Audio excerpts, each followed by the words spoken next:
Olá, pessoal! Espero que estejam todos bem. E hoje nós faremos a revisão para a nossa A8. Quais são os conteúdos que caem na A8? Termoquímica, cinética e equilíbrio químico.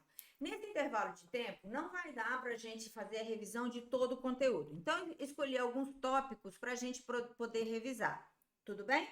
Então, a gente vai começar nossa revisão por termoquímica. E o que a gente tem que saber primeiro em termoquímica? A gente precisa diferenciar uma reação endotérmica de uma reação exotérmica, tanto a expressão quanto o gráfico, ok?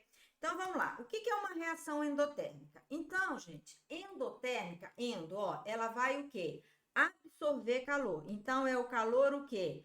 Absorvido, não é isso? Então, para o gelo derreter, do jeito que está aí, ele vai absorver calor da nossa mão, certo? Nossa mão vai esfriar para o gelo poder o quê? Derreter. Bom, com isso, olha, eu tenho o meu reagente, onde ele vai perder calor e vai formar o quê? O produto, não é isso? Ou não? Não, né, gente? Eu tenho o meu reagente, certo? Ele vai absorver energia, certo? E vai formar quem? Vai formar o meu produto, porque é o calor o quê? Absorvido. Então, por isso que a entalpia do meu produto é maior que a entalpia do meu reagente. Tá aqui, ó. Entalpia do produto é maior que a entalpia do reagente. Então, se a gente pegar a expressão do ΔH, ele não é entalpia do produto menos a entalpia do reagente. Como o produto é maior que o reagente, ou seja, a parte positiva é maior que a parte negativa, sempre o ΔH aqui vai dar o quê? Maior que zero, que nem está aqui ó, nessa reação, ó, onde ele expressa o ΔH um valor maior que zero. Nesse caso dessa expressão, dessa reação onde ele expressa o ΔH fora, a gente também pode embutir esse ΔH na minha reação. Como? Quando ela é uma reação endotérmica, eu vou pegar aqui, ó, Fe2O3 sólido, dando 2Fe sólido. Opa, se eu vou embutir, ela não vai absorver energia. Quem está absorvendo energia não é o reagente, então vem aqui e somo mais 824 quilojoules, obtendo 2Fe sólido mais 3 meios de O2 gasoso. Tudo bem até aí? Então, aqui, olha, se ela é uma reação endotérmica, eu vou expressar na minha reação o calor dela somando aos reagentes ou subtraindo de onde? Do produto. Bom, e quando a reação ela é exotérmica? Quando o processo é exotérmico, gente, é igual a reação de combustão, certo? O que vai acontecer aqui? Nessa reação de combustão, não nessa aqui, ó, quando você faz a combustão de uma substância, o que vai acontecer? A energia que estava nesse material, ela vai passar para onde? Ela vai passar para o meio, tudo bem? Então, por isso que o meio, ele vai o quê? Esquentar. Então, eu tenho aqui meu reagente, ele vai o quê? Perder calor para o meio e vai formar o quê? O produto. Então, é por isso que a entalpia do reagente, ela é maior que a entalpia do produto. ΔH não é a entalpia do produto menos a entalpia do reagente?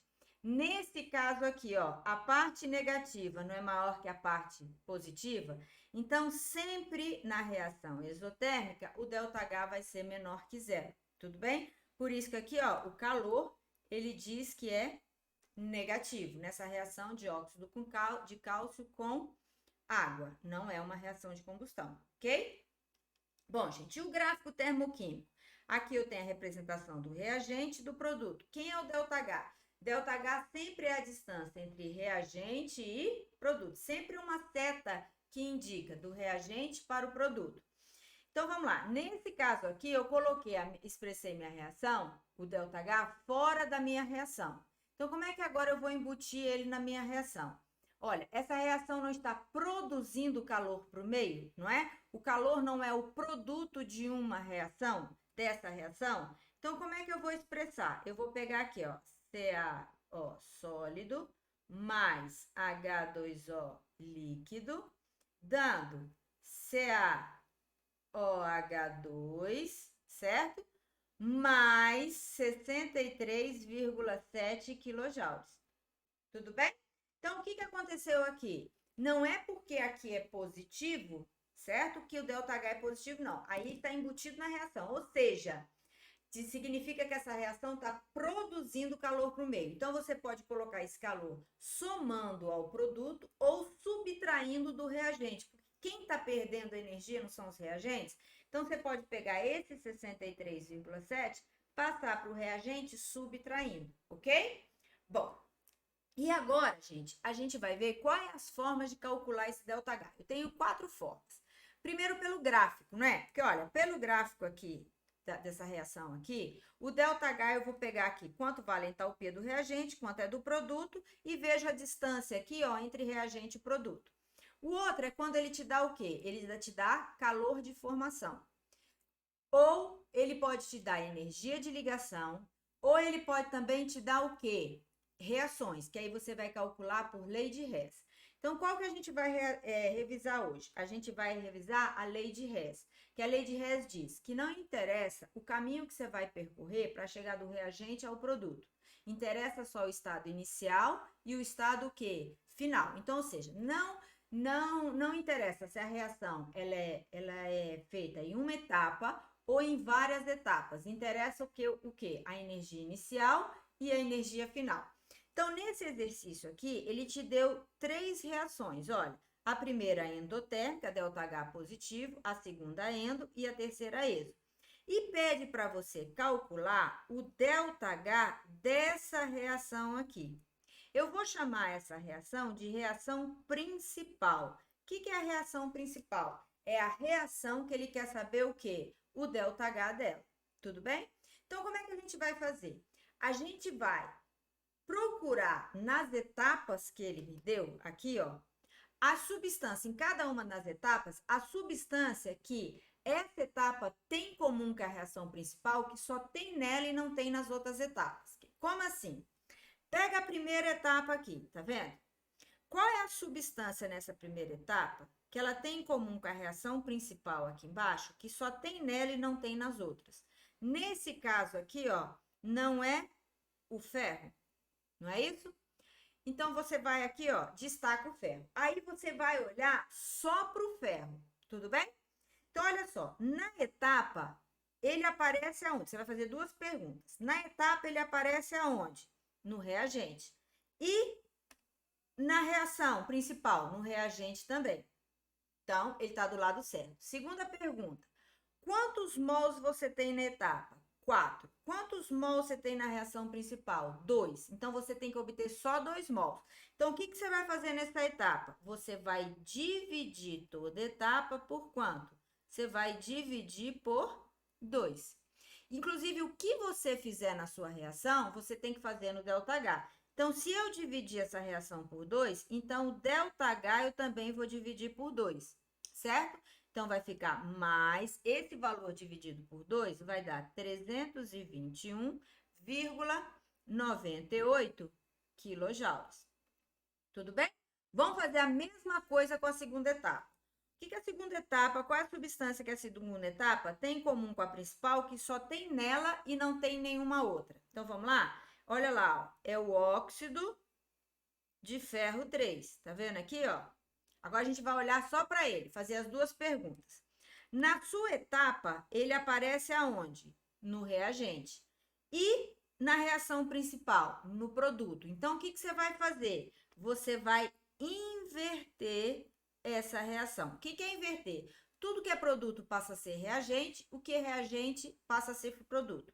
E o que vai interferir no valor do meu ΔH? É que se a reação ela é endotérmica, ela passa a ser exotérmica. Então, ela passa a ser negativa, ΔH negativo, ok? Segunda pergunta. Vamos lá.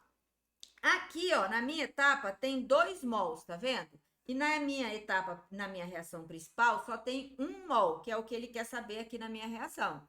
Então, o que eu vou fazer? Além de inverter, eu também vou dividir por 2. Então, inverti o sinal e vou dividir por 2, que dá menos 288,69 quilojoules.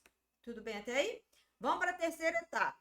Qual é a substância que a terceira etapa tem em comum com a principal, que só tem nela? Nesse caso aqui, ó, vai ser quem? O O2, tudo bem? Agora vamos para as duas perguntas. Na etapa, ele aparece no reagente e na reação principal também no reagente. Então, não precisa inverter. Depois, na etapa tem 3 mols e aqui tem 3 meios de mol. Então, o que eu vou fazer, gente? Eu vou pegar aqui o O2 e vou dividir toda a reação, e não só ele, toda a reação e dividir por 2. Então, ΔH vai ser igual. Como eu não inverti, ela continua sendo exotérmica, do jeito que estava lá. E agora eu vou dividir por 2, que dá 857,47 quilojoules. Pronto. Agora é só fazer o quê? Somar o ΔH. Por que diz a lei de Hess? Que o ΔH da principal vai ser ΔH1 mais ΔH2 mais ΔH3. Então, agora eu só somar os 3 ΔH e vai dar um ΔH menos 824,2 quilojoules. Professora, mas a gente não tinha que reescrever a reação, cortar? Gente, mas sua prova é objetiva. Você não vai precisar fazer isso, entendeu? Então, se você se organizar dessa forma aqui que eu mostrei para vocês, vocês não vão precisar reescrever isso daí. Então, olha só, gente. O interessante é que é o seguinte, o ΔH não é menos 824,2? Então, eu posso dizer que essa reação, ela libera 824,2 quilojoules. Por quê? Porque a palavra libera substitui o sinal negativo. Então, quando a gente coloca absorve ou libera, a gente não precisa colocar o sinal ΔH. Então, por exemplo, se a reação endotérmica, mais 2 quilojoules, então ele absorve 2 quilojoules. Nesse caso aqui, ela libera, ela produz para o meio 824,2 quilojoules. E esse libera significa o quê? O sinal negativo do ΔH. Então, quando a gente bota libera, a gente não coloca o sinal negativo, ok? Bom, o próximo agora, a gente vai fazer um pouquinho, alguns tópicos de revisão sobre cinética química. Então, primeiro, do mesmo jeito que a gente viu um gráfico termoquímico, a gente vai ver o gráfico cinético de uma reação exotérmica, tudo bem? Lembrando que exotérmica, a reação exotérmica, o ΔH, ele é o que, gente? Menor que zero. Por que ele é menor que zero? Porque a entalpia do reagente é maior que a entalpia do produto. Então, eu coloco aqui, ó, entalpia do meu reagente e aqui eu tenho entalpia do produto. Então, aqui, ó, aqui eu tenho o meu reagente, que é A mais B, o patamar do reagente, e aqui eu tenho quem? O produto, C mais D. Mas a cinética, ela quer saber por que as reações ocorrem, como as reações ocorrem. E a gente aprendeu que para que ocorra uma reação, é necessário que haja uma colisão. Qualquer colisão leva a uma reação? Não. Essa colisão ela tem que ser efetiva. E qual é a condição para que uma colisão seja efetiva? Tudo bem? Uma colisão ela é efetiva quando ela tem uma orientação adequada e uma energia suficiente. Então, ela tem uma orientação adequada e uma energia suficiente. Porque é o seguinte, não adianta bater forte, ó, se ela não está bem orientada. E não adianta estar bem orientada se ela bater fraco, ok? Então, toda a reação para ocorrer é necessário que haja uma colisão. Então, olha só. Então, eu tenho aqui o meu reagente. Então, você vai dando energia para o reagente até essa colisão ser efetiva. Essa energia mínima necessária para que a reação ocorra, ou seja, a energia aplicada ao reagente até que a colisão seja efetiva, isso aqui é chamado de energia de ativação, tudo bem? E o pico máximo de energia aqui em cima, ó, que é onde ocorre a reação, que é onde a colisão ela é efetiva, isso aqui é chamado de complexo ativado. É o pico máximo de energia. Então, ocorreu o complexo ativado, ocorreu a colisão efetiva, aí ela agora desce e forma quem? O produto. E cadê o ΔH? ΔH é sempre o quê, gente? é sempre a seta que aponta do reagente para o produto. Como ela é isotérmica, o ΔH vai ser o quê? Menor que zero. Tudo bem, gente?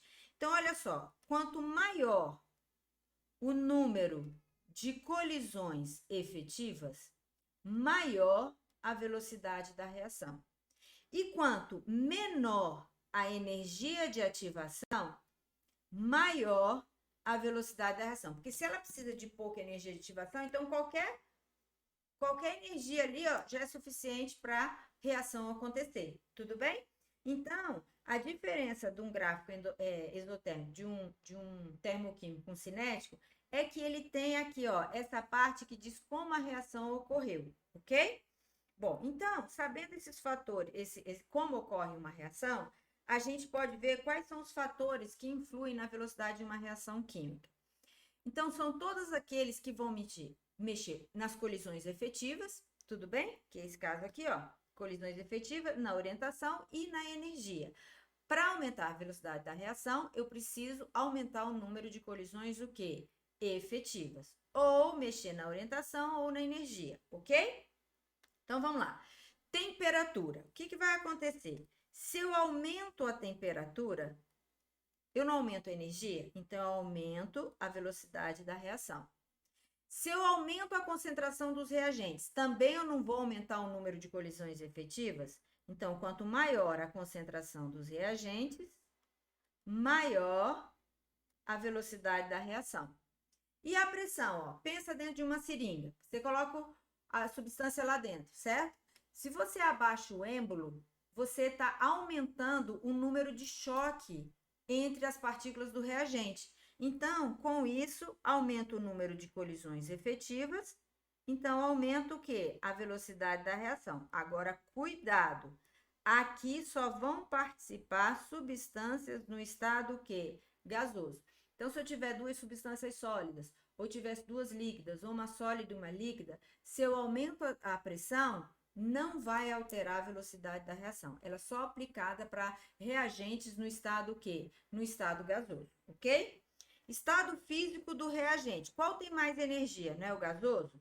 Então, a velocidade do estado gasoso, das reações no estado gasoso, é maior que a velocidade no estado líquido, que é maior que a velocidade do estado sólido. Tudo bem? Superfície de contato. Lembra quando eu tinha lá uma barra de ferro e o ferro triturado?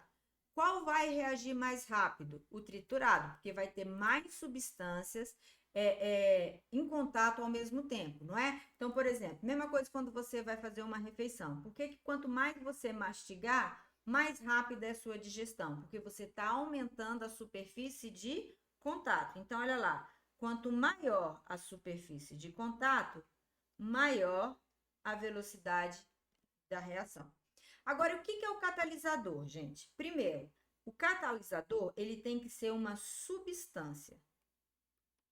Tudo bem? Uma substância. O que ele vai fazer? Ele vai aumentar a velocidade da reação. Como? Mexendo na energia de ativação. Quer ver? Eu coloquei aqui um destaque para vocês.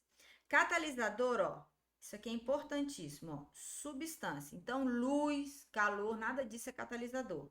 Que aumenta a velocidade de uma reação sem ser consumido. Ou seja, se você coloca 1 grama de catalisador no início, no final da reação, você também tem 1 grama, deixa eu botar o microfone aqui mais perto. Você também tem 1 grama de catalisador no final, tudo bem? Eles diminuem a energia de ativação e não altera o ΔH da sua reação. Como assim? Lembra que eu falei para vocês que para que uma reação ocorresse, não é necessário que haja colisões efetivas? E a colisão efetiva não é energia suficiente e orientação adequada? O que o catalisador faz? Ele melhora a orientação. Então, se ele melhora a orientação, eu preciso de menos energia para chegar lá no meu complexo ativado. Então, eu vou diminuir a energia de ativação. Olha só, esse gráfico que eu coloquei para vocês aqui, ele é um gráfico endotérmico, não é? Olha aqui, ó, tem o reagente, o produto. O que é energia de ativação? Ó, energia de ativação da reação sem catalisador. Ó, eu tenho reagente, não é? vai dando energia até chegar onde? O complexo ativado. Qual é essa energia mínima necessária para que a reação ocorra? Isso aqui é chamado de energia de ativação. Tá meio tortinho, mas dá. Depois ele vem, desce e forma quem? O produto. Tudo bem? Quem é o ΔH? Sempre uma seta que aponta da onde? Do reagente, meu produto, ok? Com o catalisador, ele não melhora a orientação? Então, o que ele vai fazer?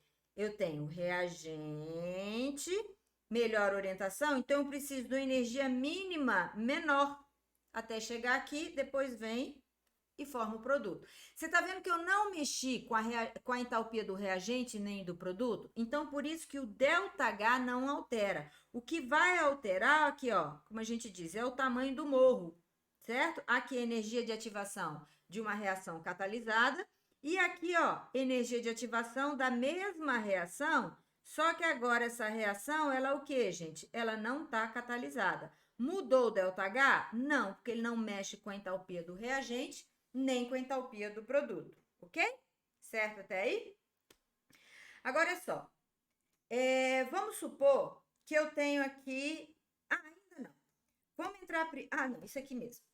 Vamos supor que eu tenho aqui uma reação que lembra da lei da velocidade, que a velocidade depende, é diretamente proporcional à concentração dos meus reagentes levado a expoentes empíricos, não é? Que ele pode dar uma tabela para você calcular ou dar um exercício dessa forma aqui. Como assim? Olha, uma certa reação química genérica, representada pela equação abaixo, então A mais 4B dando X mais Y, é formada após a ocorrência de 3 etapas, as quais são representadas a seguir.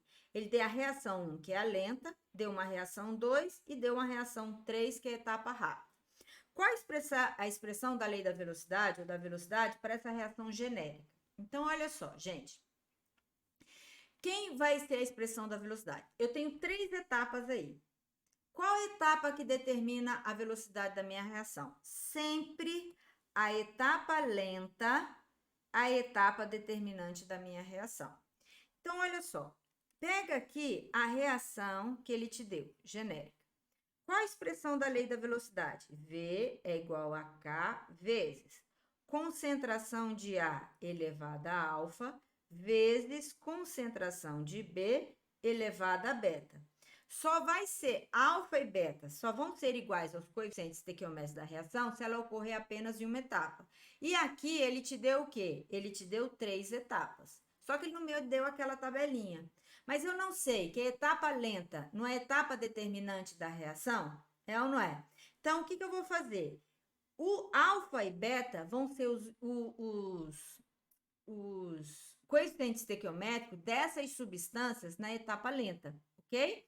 Então, ou seja, qual é o coeficiente estequiométrico de A e B? De A não é 1? Então, quer dizer que alfa, vou colocar aqui, ó, quer dizer que V é igual a K vezes A elevado a 1 vezes B elevado ao quadrado.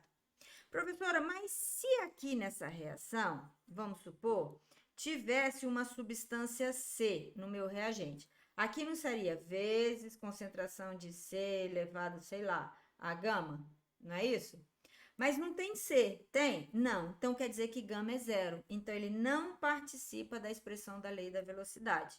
Tudo bem? Então, você não coloca. Então, quando ele te dá a lenta, os expoentes da sua expressão da lei da velocidade são expoentes do reagente, são os reagentes da etapa lenta. Por quê? Porque a etapa lenta é a determinante da velocidade da reação. Bom, e o último tópico que nós vamos revisar é de equilíbrio químico. Quais são os fatores que alteram o equilíbrio químico? Concentração, pressão e temperatura.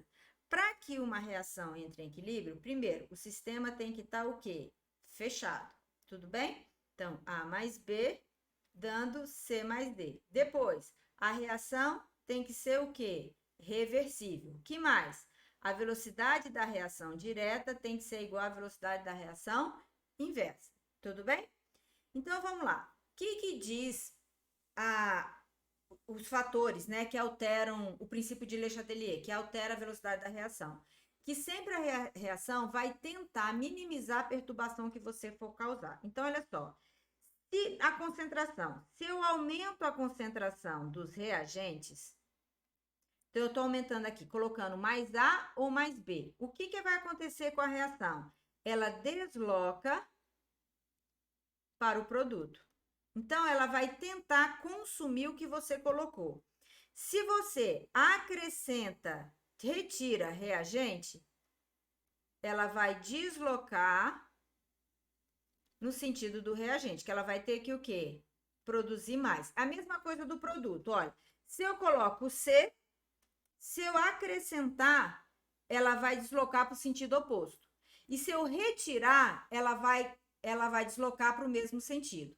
E a pressão, gente? A pressão, ela vai deslocar para o lado que tem menor volume. Então, por exemplo, eu tenho 2, 3, 1 e 2 aqui.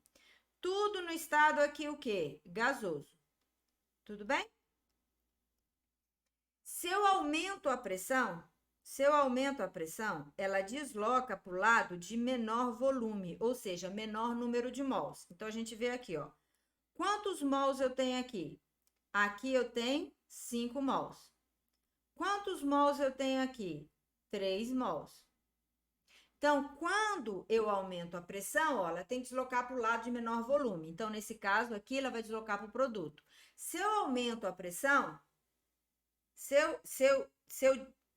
diminuo a pressão, né? Puxo o êmbolo, ela vai expandir. Então, ela vai ocupar o maior volume, ok? Agora, só participam substâncias no estado o quê? Gasoso. Então, vamos supor que esse aqui seja sólido. Então, aqui não vão ser mais 5 mols, e sim quantos? 3 mols. E agora, vai deslocar o equilíbrio? Não, porque o número de mols do reagente é igual ao do produto, ok? E a temperatura? Olha só, vamos supor que essa reação aqui, ΔH, seja menor que zero, certo? Se eu aumento a temperatura, ela desloca no sentido da reação endo. E se eu diminuo a temperatura, ela desloca no sentido da reação exo. Então, ou seja, se ele está dizendo que o ΔH é menor que zero, então ele está dizendo que a reação direta, ela é exo, e a inversa, ela é o quê? Endo. Então, olha só, se eu aumentar a temperatura, ela vai deslocar para o lado do reagente. Se eu diminuir a temperatura, ela desloca para o produto. Então, olha só. E o catalisador, gente? O catalisador não altera a reação, porque ele não diminui a energia de ativação, então ele aumenta tanto a velocidade da reação direta quanto a inversa. Então, ele não desloca o equilíbrio, ele só faz com que o equilíbrio seja atingido mais rapidamente. E a constante de equilíbrio só depende de quem? Da temperatura. Então, vamos ver aqui, ó.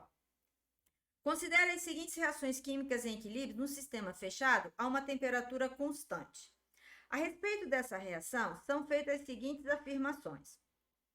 A reação direta trata-se de um processo exotérmico. Olha aqui, gente, ele está somando calor ao reagente. Se ele está somando calor ao reagente, quer dizer que a reação direta, ela é uma reação o quê? Exotérmica. Seria exotérmica se estivesse somando calor ao produto. Então, aqui, ó, é endotérmica. O denominador da expressão da constante de equilíbrio em termos das concentrações molar Kc é igual a H2O. Vamos lá? Como é que fica a expressão do Kc para esse equilíbrio? Então, Kc vai ser igual à concentração dos produtos, CO elevado aos coeficientes estequiométricos, sobre a dos reagentes, H2O elevado a 1. O carbono não entra porque ele é o quê? Sólidos. E sólidos não participam da constante de equilíbrio. Tudo bem, gente? Até aí? Então, vamos lá. Então, o denominador da constante de equilíbrio em termos das concentrações é igual a água, certo? Por quê? Porque o carbono, ele não participa da expressão porque ele é sólido. Se for adicionado mais monóxido de carbono, então aqui, ó, eu estou aumentando a quantidade de monóxido de carbono. Ao meio reacional, o equilíbrio será deslocado para a esquerda, no sentido dos reagentes. Sim, que quando você adiciona, ele desloca para o lado oposto. Então, se você colocou no produto, ele vai deslocar para o reagente, ok? Então, verdadeiro. O aumento na pressão total sobre esse sistema não provoca deslocamento de equilíbrio. Vamos ver? Quantos mols você tem aqui gasoso? Você tem 1 mol. Você não conta o carbono porque ele é sólido. E quanto você tem aqui? 2 mols. Não é diferente? Então, se eu aumentar a pressão, vai provocar um deslocamento de equilíbrio? Vai. Então, provoca sim. Então, esse aqui tá errado. Ok, gente? Então, aí uma revisão rápida aí, né? Do nosso equilíbrio químico. Então, ó, bons estudos e boa prova para vocês, ok?